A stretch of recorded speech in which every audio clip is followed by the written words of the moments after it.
ኢየሱስ ጌታ ነው። ኢየሱስ ክርስቶስ ይባርካችሁ።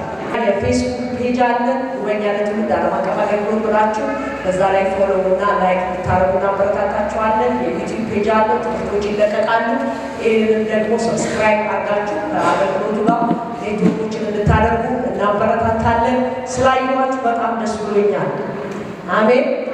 ምክንያቱም ኃያላንን ማየት ከዚህ በላይ ምንም ደስታ የለኝም። ምክንያቱም የሚጸልዩትን በየዘመናት የተሰጠን ሸክም ነው። የተሰጠኝ ማደራም ስለሆነ ስላየኋችሁ ደስ ብሎኛል። በየምድሪቱ በየአብያተ ክርስቲያናቱ ኃያላንን ማየት በቃ የጉበኛ ደስታ ጌታ ይመስገን። የሚበረከት ትውልድ ማየት ታላቅ ነገር ነው። ዛሬ ከኔ ጋር ቶሎ የእግዚአብሔር ቃል እንመለከታለን። ፕሮግራማችንን ጸሎታችንን ቶሎ ነው ሰብሰብ ያደረጉ ተረጋጋ መንፈስ የእግዚአብሔር ቃል እንድንመለከት ማለት ነው። ዛሬ የምንመለከተው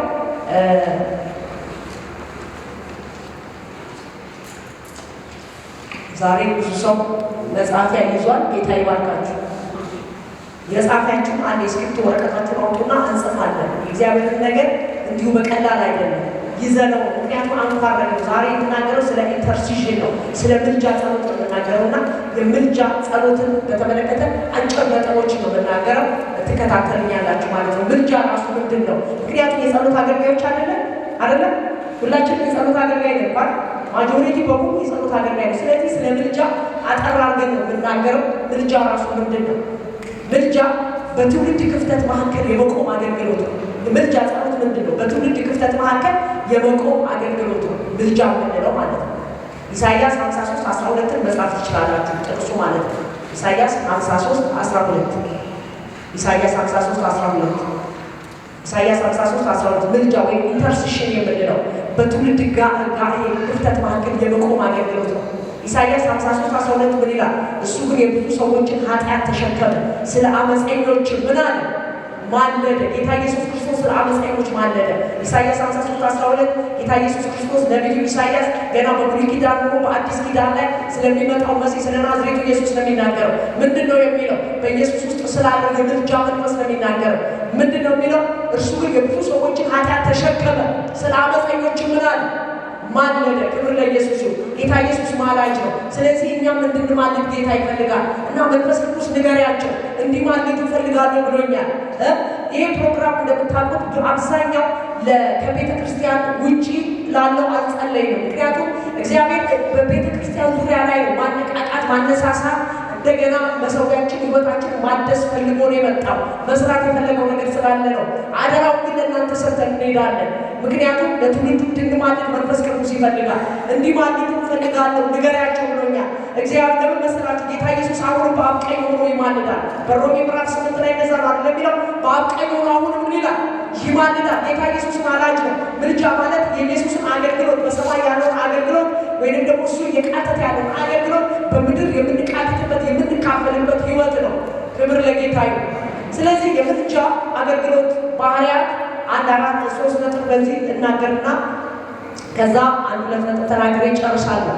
የምልጃ ባህሪያት ጻፉት የምትጽፉ ሰዎች። የምልጃ ባህሪያት አንደኛ የምልጃ ባህሪያት ትውልድን መናጠቅ ነው። የሚማልዱ ሰዎች ካሉ ትውልድ ይነጠቃል። አሜን። መዝሙር 2:8 ጻፉት። መዝሙር 2:8 በመዝሙር 2:8 ላይ የሚነግረን ቃል አለ። ምልጃ ካለ መነጠቅ አለ። የሚነጠቅ ትውልድ አለ። አሜን። ትውልድ ይነጠቃል። መዝሙር 2:8 ጻፋችሁ? ለመመጽ ላይ ምን ይላል? ለምነኝ። ከጻፋችሁ በኋላ ቀና በሉ። ለምነኝ አሕዛብን ለርስት የምድርንም ዳርቻ ምን እልሃለሁ? ለግዛት እሰጥሃለሁ ይላል። አሜን። ምን በለኝ? ለምነኝ። ስንለምን እግዚአብሔር ትውልድ ይሰጠናል። ትውልድ ይነጠቃል። ከጨለማ ይነጠቃል። ከእስራት ይነጠቃል። ከተለያየ ከጣዖት አምልኮ፣ ከባዕድ አምልኮ፣ ከቀንበር፣ ከእስራት፣ ከተለያየ የጠላት አጀንዳ ትውልድ ከተጋዘበት መንፈስ ቅዱስ አሜን ይነጥቀዋል። እና መዝሙር 2:8 ላይ ለምነኝ ለምነኝ። በመለመን ውስጥ መንጠቅ አለ።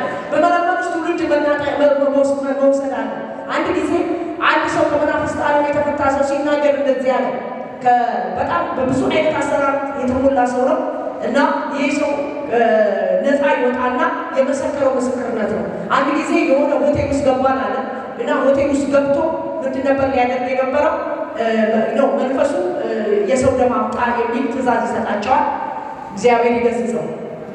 አሜን። አንተ ሲል በቃ አንድ ሴተኛ ዳሪ ሰው ያጣል። የሴተኛ ዳሪ ወስድና መስዋዕት ሊያደርጋት ማለት ነው። መስዋዕት አድርጎ ደም ሊያመጣ በቃ ያችን ሴት ይዟት ወደ እዛ ወደ ሆቴል ወደሚፈልግበት ቦታ ወይም ደግሞ ያው ነፍሷን አጥፍቶ የራሱ ነገር ያለ ወደዛ ላስገባት የመጨረሻ ሰዓት ላይ የሆነ ኃይል ከእጄ ላይ ነጠቃታል። አሜን። የሚጸልይ ትውልድ አለ ማለት ነው። ስንጸልይ ትውልድ ይነጠቃል። ወጣት ያመልጣል፣ ገበሬው ነጋዴው ያመልጣል፣ ሴት ወንዶች ያመልጣሉ፣ ስንጮህ ያመልጣል። አያችሁ፣ እግዚአብሔር የፈለገ ለመናጠቅ ነው። የሚጸልዩ ተናጣቂዎች ናቸው። ተናጠቁ። እኔ አንድ ጊዜ አንድ ሰው ታሞ መንፈስ ቅዱስ ምናለ ተናጠቁታል። ይገርማችሁ፣ ተናጠቁታል። አያችሁ፣ በመናጠቅ እኮ ያስቀራል። የጠላትን ምክር ይፈርሳል። ትውልድን እንድንናጠቅ እግዚአብሔር ይፈልጋል። እስቲ እናጠቃለን በሉ። እግዚአብሔር የጠራን ለመናጠቅ ነው። እናንተ የአዳማ ኃያላኖች እግዚአብሔር እንድትናጠቁ ይፈልጋል። ሰይጣን እኮ ብዙዎችን ሊገድል ሊያጠፋ። ምክንያቱም ሰይጣን ምን ስራ ነው? ሌባው ሊሰጥ ሊያርጅ ስለሌላ ይመጣል ነው። ዮሐንስ 10:10 ላይ ስራው ማጥፋት ነው።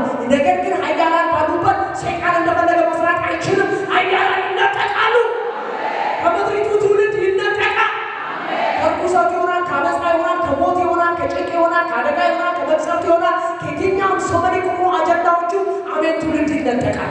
ስለዚህ የምርጫ ባህሪያ ስንመለከት የምናጠቃ ባህሪው ይናጠቃል።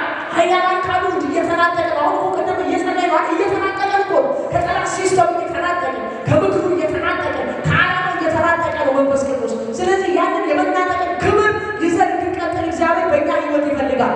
ምርጫ ማለት የኢየሱስን አገልግሎት በምድር ላይ ማገልገል ማለት ነው።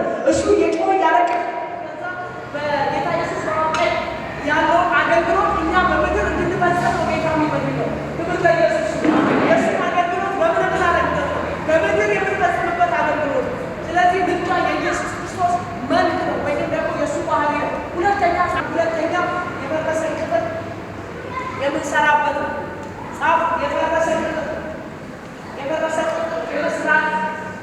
የፈረሰ ቅጥር የመስራት አገልግሎት የምርጫ ባህሪያ ባለበት የፈረሰ ቅጥር ይሰራል። ምልጃ ባለበት የፈረሱ ቅጥሮች ይሰራል። አሜን። ሁለተኛ ዜና 29:11 የፈረሰ ቅጥር የተበላሸ ነገር፣ የወደቀ ነገር፣ የተበላሸ የተጣመመ ሁኔታው መልክ ያላለ ቅርጽ ያላለ ውበት የሌለው ጠላት እንደፈለገ ያፈራረሰው ነገር መልክ ይይዛል። አሜን።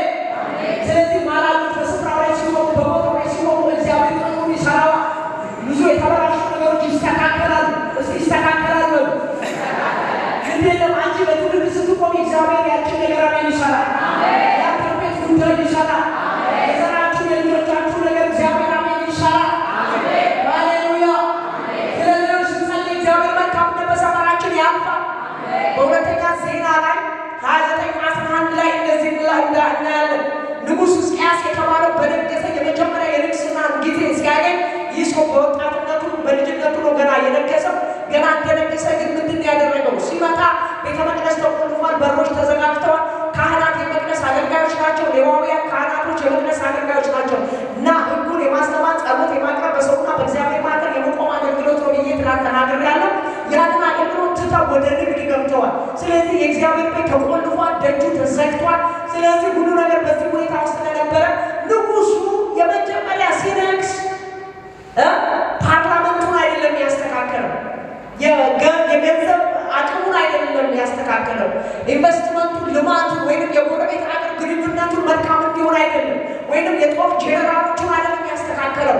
ምክንያቱም መጀመሪያ ሲነግስ ያየው የት ነው የመጣው? ወደ ቤተ መቅደስ መጣ ሲነግሱ። ምክንያቱም ክብር ያለው ነገስታቶች በአዲስ ኪዳን በብሉይ ኪዳን ላይ ስንመለከታቸው አብዛኞቹ የሚጸልዩ ናቸው፣ በእግዚአብሔር አመራር የሚሄዱ ናቸው። ሁሉም አይደለም። ይሄ ሰው ግን የመጀመሪያ የመጣው ቤተ መቅደስ ነው። ከዛ በኋላ ቤተ መቅደሱ ምን ብሏል? ተቆልፏል። ሌዋውያን አሉ ወይ? የት ሄደዋል? ንግድ ሄደዋል፣ ሽያጭ ሄደዋል፣ ሌላ ነገር ውስጥ ገብተዋል። በቃ ስራቸውን ትተው ስፍራ ለቀዋል። የመጀመሪያ ሲመጣ ግን ምን አለ? ሌዋውያኖች ይፈለጓል። በእግዚአብሔር ፊት እና በሰው ፊት የሚቆሙ ይምጧል። በእግዚአብሔርና በሰው መካከል የሚቆሙ ሕጉን የሚያስተምሩ ጸሎት የሚያቀርቡ እነሱ መጀመሪያ ስፍራውን ያዙ። በእኔ ንግስና ዘመን የመጀመሪያ የሚሆነው ይሄ ነው አለ። ክብር ለኢየሱስ ይሁን። በ29 ቁጥር 11 ምን ይላል? ልጆቼ ሆይ በፊቱ ትቆሙና ታገለግሉ ዘንድ አገልጋዮቹ ትሆኑ ዘንድ ታጥሩለትም ዘንድ እግዚአብሔር መርጧችኋልና ምን አትበሉ፣ ቸል አትበሉ። ምክንያቱም ሌዋውያን ስፍራቸውን ሲይዙ ሰማይ ይከፈታል፣ የእግዚአብሔር መልካምነት ይመጣል፣ ምድርን እግዚአብሔር ያስተካክላል፣ የእግዚአብሔር በጎነት ይገለጣል። ሌዋውያን ወይም ደግሞ የእግዚአብሔር አገልጋዮች በስፍራቸው ሲቆሙ፣ ማላጆች በስፍራቸው ሲቆሙ፣ ሌዋውያን የመቅደስ አገልጋዮች ናቸው። ካህናቶች የመቅደስ አገልጋዮች ናቸው። ጸሎት የሚያቀርቡ ናቸው። እነሱ ከሌሉ እንዴት ምድር ትስተካከላለች? እንዴት ሁሉ ነገር መልካም ይሆናል? ሁሉ መልካም እንዲሆን የሚጸልዩ ማላጆች ስፍራውን መያዝ አለባቸው። ጉበኞች ስፍራውን መያዝ አለባቸው። በኢየሱስ ስም አሜን ይሁንላችሁ። አሜን ይሁንልን። ኢየሱስ ጌታ ራማጃ ብዙ ነገሮችን የሚሰራው እግዚአብሔር በእናንተ ነው። የምድራችሁ ነገር የሚያስተካክለው፣ የምድራችሁ ኢኮኖሚ፣ የምድራችሁ የተለያየ ነገር የሚያስተካክለው በእናንተ ነው። እግዚአብሔር የሚያስተካክለው እኔ ጌታ እነሱ ስለተናገረኝ ነው። ጌታ ጠየቁት አይደለም ማለት እነሱ ላይ ነው። ጌታ መንካት የፈለገው እናንተ ነው። በእናንተ መንካት ውስጥ በእናንተ አልሆነ ምድሪቷን ይነካል። የምድሪቷን ኢኮኖሚ፣ የምድሪቷን ማንኛውም ማህበራዊ ቀውሶችን እየሰበረ አሜን መንፈስ ቅዱስ ያልፋል። ሕዝቅያስ ሲነሳ የመጀመሪያ የመጣው ሌላ ሰው አይደለም የፈለገው፣ ማንንም ሳይሆን ሌዋውያን የታሏል፣ ካህናት የታሉ፣ መቅደሱ ተቆልፏል፣ ሕግ የሚያስተምር የለም፣ ጸሎት የሚያቀርብ የለም። ታዲያ እንዴት ክብር ይታያል ምድር ላይ? እንዴት በፓርላመንቱ መልካም ነገር ይሆናል? መጀመሪያ መስተካከል ያለበት ስፍራውን የለቀቁ ካህናት በቦታው ይቆሙ አለ። ኢየሱስ ጌታ ነው። ሃሌሉያ ሃሌሉያ። ኢየሱስ ክርስቶስ አሜን ጌታ ነው። እግዚአብሔር በዚህ መልካምነት አሜን ያልፋል። በዚህ መልካምነት አልፋለሁ እያለ ስፍራውን ትይዛለህ። የሰራዊት ጌታ እግዚአብሔር ደግሞ በምድራችሁ ላይ ታላላቅ ለውጥ ያመጣል። ስፍራውን ትይዛላችሁ። የሰራዊት ጌታ እግዚአብሔር በምድራችሁ ላይ ትልልቅ ተሃድሶ ያመጣል። የምድራችሁን ቀንበርና እስራት የተለያየ ነገር እግዚአብሔር በአንተ አሜን ያፈራርሰዋል። አሜን ይሰብረዋል። የእግዚአብሔር አጀንዳ እሱ ነው። ተንበርክኬ ጌታ ደስ ብሎ ነገሩ። ስለዚህ ሌላ ርዕስ አይደለም። እግዚአብሔር ቤተክርስቲያን ተኮር፣ ቅዱሳን ተኮር፣ እኛ ራሳችን ተኮር ነው ይዞ የመጣው። ለመሰራችሁ በእኛ መነሳት ውስጥ ነው ምድሪቷ የምትፈጠር። አሜን። ስለዚህ ሕዝቅያስ አመራራዊ ውጤታማና ፍሬያማ እንዲሆን ሌዋውያን ስፍራቸውን መያዝ አለበት። ሌዋውያን ስፍራውን ከለቀቀ ወይም ደግሞ የሚጸልዩ ስፍራቸውን ከለቀቀ ምን ክብር አለ? አያችሁ፣ ክብር አስመላሾች ነው። እግዚአብሔር ፊታችሁ ስለሚቀበል በምድር መካከል ታላላቅ ስራ ይሰራል። የአመፃ ስራ ይገለበጣል። የእግዚአብሔር አጀንዳ በምድር መካከል ይቀጥላል። ትውልድ ነፃ ይወጣል። ጨለማው ይፈርሳል። የተዋጠ ትውልድ ነፃ ይወጣል። እግዚአብሔር እንደገና በምድሪቷ ላይ ያለ የጠላት ሲስተሞች እየተመቱ ማዳኑ አሜን ይገለጣል። ሃሌሉያ። ስለዚህ እግዚአብሔር በስፍራችን እንድንሆን አሜን ይፈልጋል። ማራጆች የፈረሰ ቅጥር ሰራተኞች ስለሆኑ ማለት ነው። ሰራተኞች ናቸው። ሶስተኛ አሻጋሪ ትውልድ የሚሻገርበት ነው። የምልጃ አገልግሎት ባህሪ ስንመለከት አሻጋሪ ትውልድ የሚሻገርበት ነው። ኢያሱ ምዕራፍ 3 ከ16 እስከ 17 ኢያሱ 3 ከ16 እስከ 17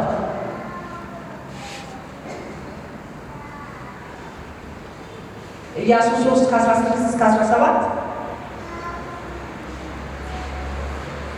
ከላይ የሚወርደው ውሃ ቆመ።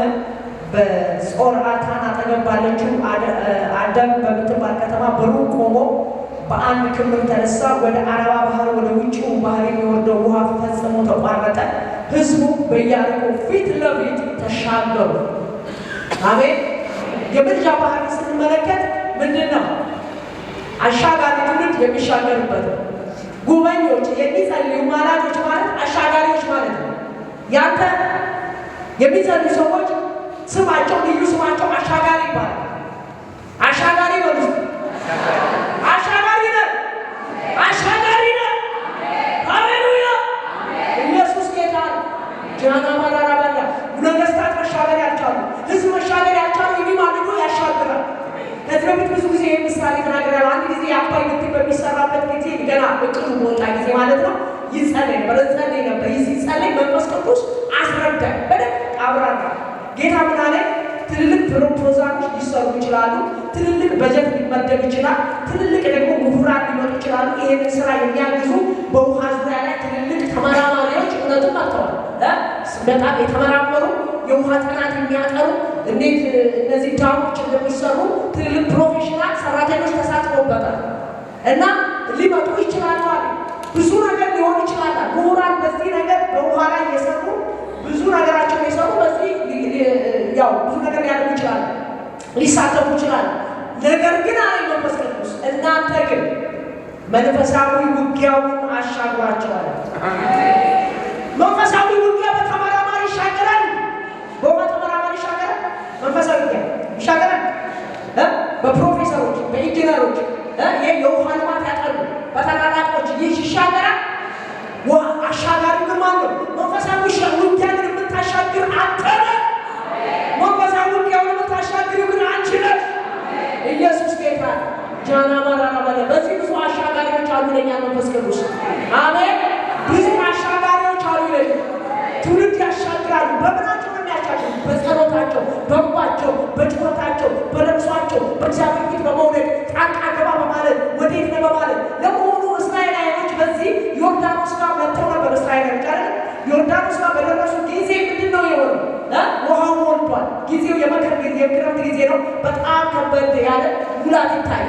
እግዚአብሔር ግን አንድ መመሪያ መጣ። ታቦት የተሸከሙ ካህናቶች ምን ያርጓል? እግዚአብሔር እግራቸውን በዮርዳኖስ ውስጥ ያቆሙዋል። ስለዚህ የዚያ ጊዜ ካህናቶች እግራቸውን ሲያቆሙ በዛ ጊዜ እግዚአብሔር ባህሩን ከፍላላ ህዝቡ በደረቅ ምድር ይሻገራል። አሜን። ስለዚህ ደግሞ ታቦት የተሸከሙ ትናንት ተናግሬያለሁ። ታቦት የእግዚአብሔር አይደለም፣ የእግዚአብሔርን ሕልውና ወይም መገኘት የሚወክል ነው። ስለዚህ ያ ታቦት የተሸከሙ ካህናት ደግሞ እነማን ናቸው? መቅደስ ጋር የሚያገለግሉ ጸሎት የሚያቀርቡ በእግዚአብሔርና በሰው መካከል የሚቆሙ ነው። ምልጃ ማለት ኢንተርሴሽን ማለት በሰውና በእግዚአብሔር መካከል የመቆም አገልግሎት፣ የጠበቃነት አገልግሎት ነው። ሌላውን ወክሎ የመቅረብ አገልግሎት ነው። ስለዚህ እነዚህ ካህናቶች ግን እግራቸውን ሲያደርጉ ያንን ታቦት የተሸከሙ ውሃው ተቋረጠ። ታዲያ እኛ ደግሞ በጸሎታችን አሁን ያለነው አዲስ ኪዳን ነው። መንፈስ ቅዱስ ተሰጥቶናል። ጌታውን በሙዚቃ ጣልቃ ገባ።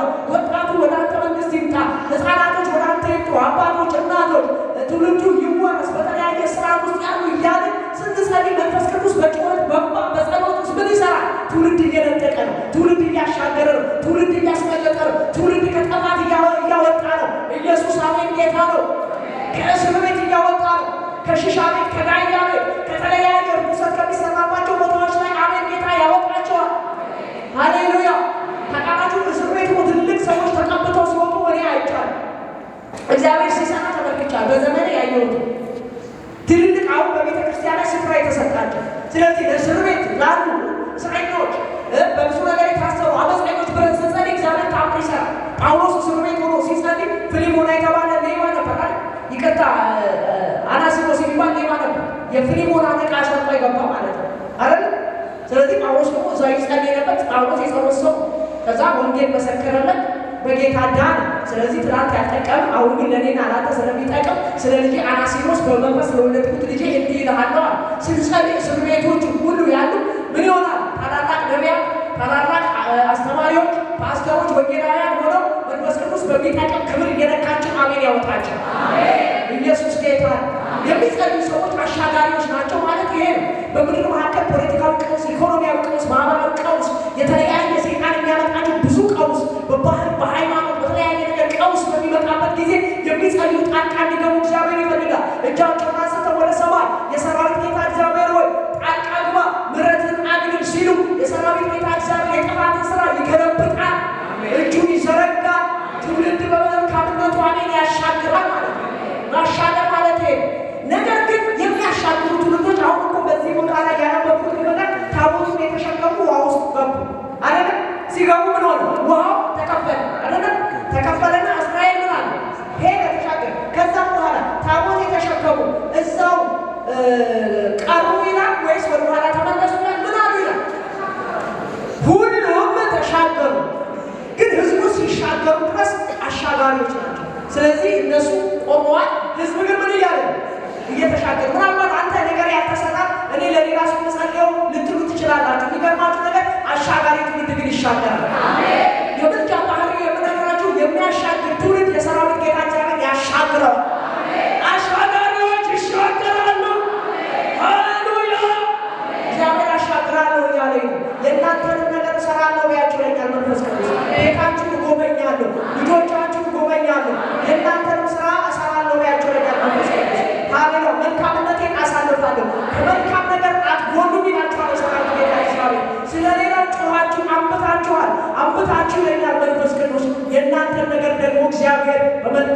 እግዚአብሔር አስባለ። ኢየሱስ ጌታ። ሃሌሉያ። አሻጋሪ ትውልድ ሁሌ ይሻገራል። እስራኤላውያን በእርግጥ እስኪሻገሩ ቆመዋል። አንዳንዴ ነገሩ ቶሎ ቶሎ ላይሰራ ይችላል። አሻጋሪ ነው፣ ቆመ ሊሆን ይችላል፣ ሌላው እያለፈ ሊሆን ይችላል። ይሄ ባህሪው ነው። ነገር ግን ትሻገራለህ። ነገር ግን በክብር ትሻገራለህ። አሻግራል፣ ያሻግራል። ሃሌሉያ። በብዙ ክብር እግዚአብሔር ያሻግረናል። ስለዚህ ለሌላው እየጮኻችሁ የዘገያችሁ ይመስላችሁ እግዚአብሔር ያችን ነገር አሻግራለሁ እሰራለሁ እያለ ነው። የቤታችሁን ነገር ጎበኛለሁ እያለ ነው። መንፈስ ቅዱስ የልጆቻችሁን ነገር እግዚአብሔር ጎበኛለሁ እያለ ነው። ኢየሱስ ጌታ ነው። ብዙ ቀንበር መንፈስ ቅዱስ እየሰበረ እያየ ነው። እየተሰበረ ነው ከዚህ ጉባኤ ላይ። ኢየሱስ ጌታ ነው። አታልፍም ያለሽ አትሻገርም ያለሽ ቀንበር ጌታ ሲሰብር እያየ ነው። ኢየሱስ ጌታ ነው። የገብ እየተሰበረ እያየ ነው። ኢየሱስ ጌታ ነው። ታልፊያለሽ፣ ታልፋለህ፣ ታልፋለህ፣ ታልፊያለሽ። ሃሌሉያ። የሕዝቤን ምርኮ መልሳለሁ ይለኛል። እንደገና ሕዝቤን አስበዋለሁ ይለኛል። እንደገና ሕዝቤን ጎበኘዋለሁ ይለኛል። እንደገና እልከዋለሁ ይለኛል። እንደገና አስታጥቀዋለሁ ይለኛል። እንደገና እንደ ሰራዊቱ አቆመዋለሁ ይለኛል። አጨብጭቡ፣ አጨብጭቡ፣ አጨብጭቡ ለጌታ። ሃሌሉያ።